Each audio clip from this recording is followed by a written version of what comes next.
You're with Raf Epstein.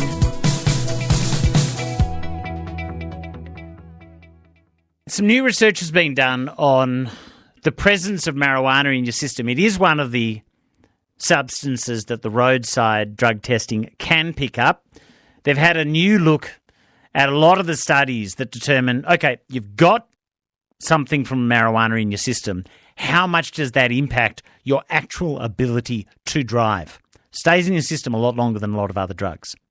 Professor Iain McGregor joins us. He's Academic Director of the Lambert Initiative for Cannabinoid Therapeutics.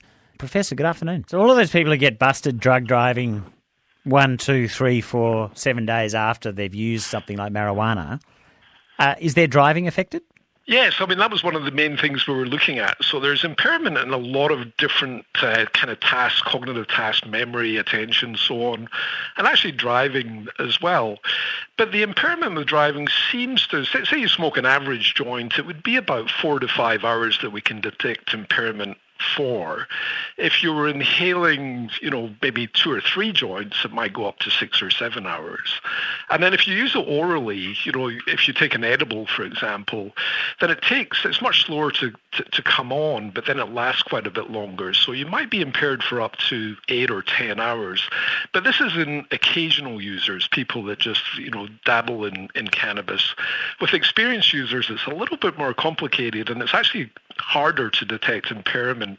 People get quite tolerant to the impairing effects of cannabis. So, Professor, all of those people, and I get a lot of texts along these lines, people who say they're basically using every day, and it's unfair that they get drug tested if they haven't used for a few days, but they still get stung. They're not actually impaired.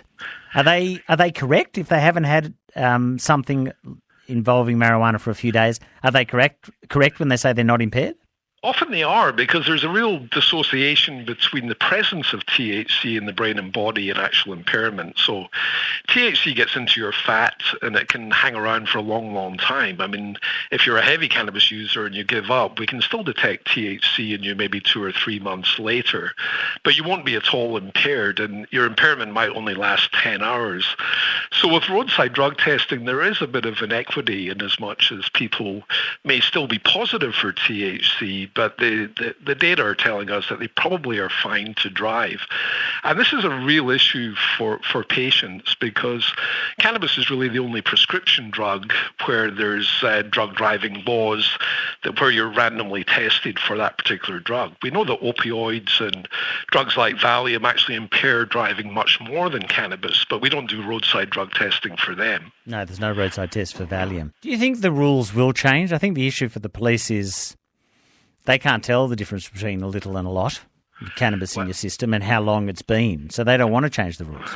No, that's right, and I think this is part of an education program that we can use science to influence policy.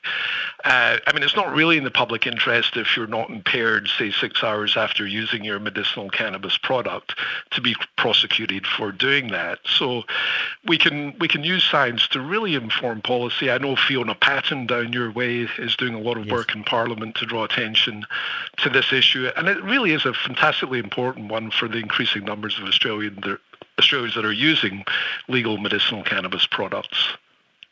Got text along those lines. Professor, thanks for your time. You're very welcome. Good to talk.